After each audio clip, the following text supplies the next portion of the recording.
I'm going to start off with a personal story from Suzie Simons, who works in the RNIB's Resource Centre, amongst many other things. And she's a columnist for NB, so I'm sure many of you will have read her articles in that. So here we are. Here's Suzie. Give her a round of applause. Some of you already know an awful lot about me, so I apologise if I repeat myself, and I'm quite loud, sorry. I've been registered blind for over 8 years. When I first started helping out at Action for Blind People's Resource Centre at Judd Street in London, it was impossible not to be reminded of how my sight loss began, because you're always reminded. So I'd already accepted my journey of living with sight loss, but there are always going to be other people's stories that have similarities, and you're always going to be reminded of when your own situation began. I was at the best time of my life. I was 27. I was married. I had a young baby. And I was a nanny for years, and I had exactly what I wanted. I remember waking up that morning, and I'll never forget it, to the gorgeous gurgling sounds of my beautiful baby, and rolling over to see the time, and I couldn't see my alarm clock. It's probably quite a familiar story. It was horrific. A grey fog was in front of my eyes, and my husband had already gone to work. So, in a panic, I rushed into my baby's bedroom, and to my horror, it looked like I was looking through the frosted glass of the bathroom window. So all colours were dramatically muted as well. I used to, not wishing to trivialise it, but I used to say, everything's in varying shades of grey, but then a certain book came out which kind of, yeah, you know what I mean. I managed to get my baby Danny ready, using a ridiculous amount of wipes and overestimating everything, from how much nappy cream spurted out all over the place to making baby porridge. It all seemed really impossible. So my initial diagnosis of myself was that I had an eye infection. So I found my mobile, but I couldn't use it. So I then tried the landline and failed many times, but eventually managed to get through to the doctor's surgery, and they gave me an emergency appointment. I then contemplated using the car, but I had second thoughts, walking one. It turned out I didn't have an eye infection. My doctor skills aren't up to scratch, clearly, but I had a urine infection. So my immune system has really bad sense of direction, and it attacked my optic nerves instead, and it left me with no central vision at all. So I've got to catch up with myself now. It took a very long time to find out what was happening, and every time they gave me an eye test, and there have been literally hundreds, I lost a little bit more hope of getting my vision back. Daily tasks became a battle. I couldn't work out how to get toothpaste on my brush, butter my toast, make tea. Everything had to be done differently. There was no more reading, no more people watching, no more driving. I also tripped and fell, and walked into bollards, didn't realize they were stairs. I felt totally disempowered, and my independence was totally ripped away. I was so frustrated because everything takes so much longer now, even when you've adapted. I was totally occupied with my beautiful baby, and he thrived under my blurred care. But when I put him down for his nap, time played tricks on me. I would sit halfway between the oven and giant wall clock and just marvel at the disappearance of time. I wasted hours. Because I had a little baby, or maybe because that's the way my local authority do things, they sent round a team of social workers. I was so focused on struggling, feelings of inadequacy, and how hard I was trying, And I was really sure that they wanted to take away my baby. It really wasn't the most rational time of my life, but when you're terrified, that's what you do. So when they asked me how I was finding things, I would make all the right noises and say, I'm fine, I'm coming to terms with it. I felt sure if I showed how difficult I was finding the transition, I would be deemed an unfit mother. And if I didn't put on a brave face, I might wake up the next day with something else missing. So I plodded on, and I got pregnant with my second baby, Hannah, who was born about a year after I was registered blind. Great decision, actually. Everything was a little bit easier by then, but I was given an awful lot of support. After I lost my sight, one of the most difficult things I had to learn to deal with was other people's reactions to my sight loss. People who I didn't know wanted to know lots of personal things about me, from was I born blind, and then swiftly moving forward onto how this terrible thing happened to me. What I could see, sometimes waving hands in front of my face. I was doubted on being blind and refused help. And sometimes I lost control of my emotions, and I once screamed at somebody, "Who would pretend to be blind? You wouldn't wish it on your worst enemy." I don't think the poor guy has got over it, and that's probably about 7 years ago.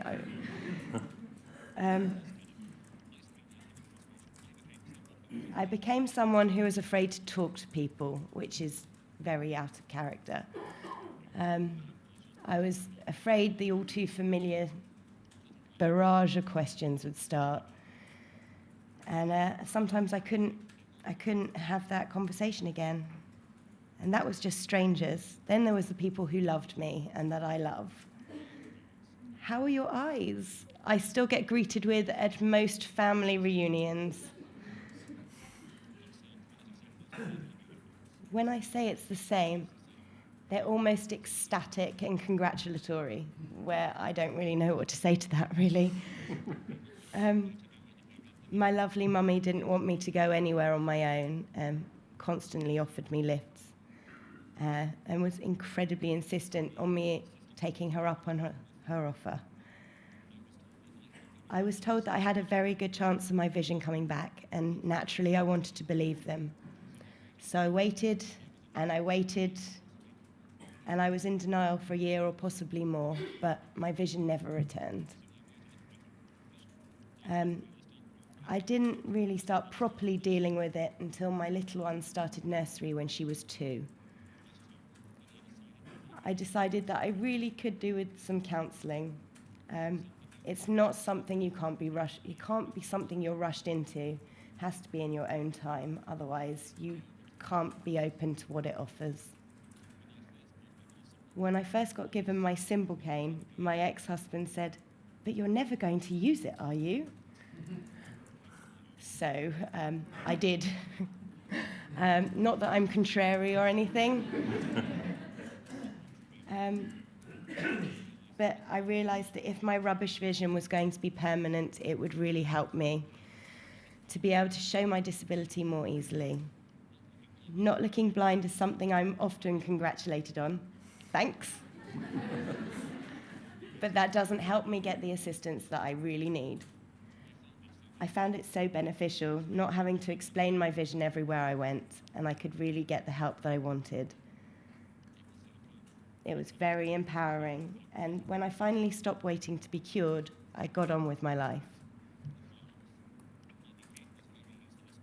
I'm not trying to trivialize things, but my new cane was especially useful at all-you-can-eat buffets, which had been one of my favorite places before I lost my vision, and then became hated because I could see there was something there, but no matter how close I got, I couldn't see what it was.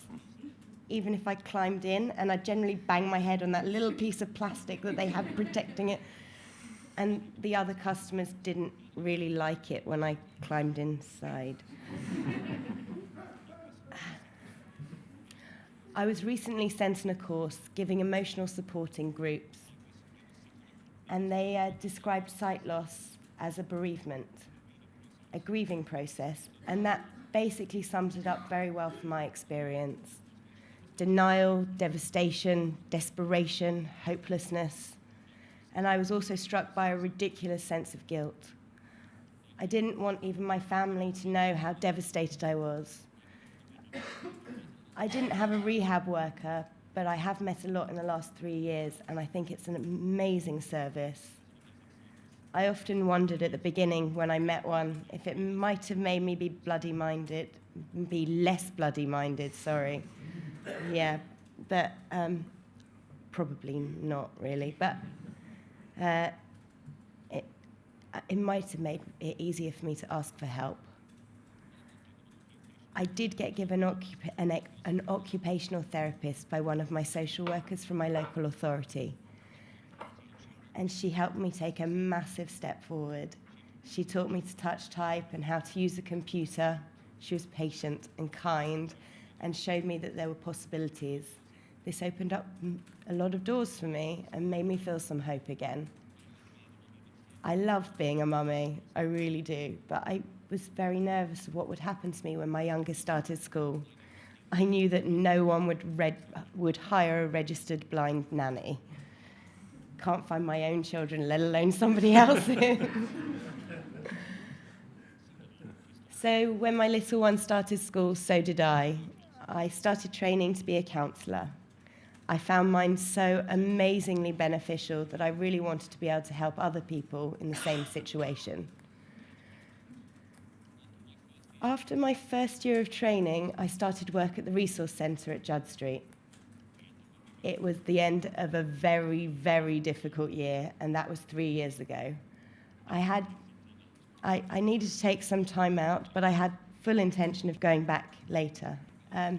But I'm still unsure because I still seem to be there, and I'm very satisfied with the roles that I play for RNIB and Action for Blind People. I love being frontline and meeting and greeting at the Resource Centre, putting people at ease and helping them to find what they need. I've been so empowered by this experience and thrive under the other staff's support and friendship. I never imagined what it would mean to me to be there and to be part of their team. It's helped me to grow massively as a person and fully accept my disability. I'm not trying to teach my grandmother to suck eggs, and I promise I won't stay on my high horse for too long, but I just wanted to share that you really can make a difference, even if the person sitting in front of you isn't ready to get help. And I do know how frustrating it is how frustrating it feels to be able to see what the person sitting in front of you needs. But don't take it out on them, how frustrated they might be making you feel. Remember, they're dealing with a massive loss, and everyone handles it differently. But being kind and empathic goes a very long way, even if they're not ready to accept your help. And I know that you're overworked, understaffed, and dealing with your own life stuff. But I've been told time and time again that people are too scared to ask for help. And a lot of them are unable to take in the enormity of what is happening to them. I now work on Action for Blind People's Living with Sight Loss course. I'm a massive advocate of them, and it really helps people come to terms a little bit more with what's happened to them. I even wrote my last column about it. And everybody living with sight loss should have it at their disposal, but I now realise that people can feel very swamped by too much information at diagnosis. And it's difficult to know when the right time to tell people about it is. But the next time you're sitting with someone and you're telling them that there isn't anything else you can do for their sight, please give them a lifeline. Tell them about the ECLO, who I know spoke earlier. Somewhere that they can go for support. There's an ECLO at a lot of hospitals now, or tell them about the sensory team at their local council. And please tell them about RNIB in action, because for some people it really is a lifeline. Just like any other bereavement, time can change the responses that we have to it. I have been forever altered by my loss. I have accepted, moved on, and dealt with, but at times I'm still surprised by the enormity of it all. But I have really got on with my life, and it's good. Some of the time. I have great family and friends and my beautiful, boisterous children, who everybody asks, do they help you? And no, they're children. Of course they bloody don't. They're 7 and 9 now, and they're delicious. Some of the time. I really have what I need in my life, and I love writing for NB Magazine. I just hope that I haven't bored you so much that they take away all my privilege. Thank you very much for having me.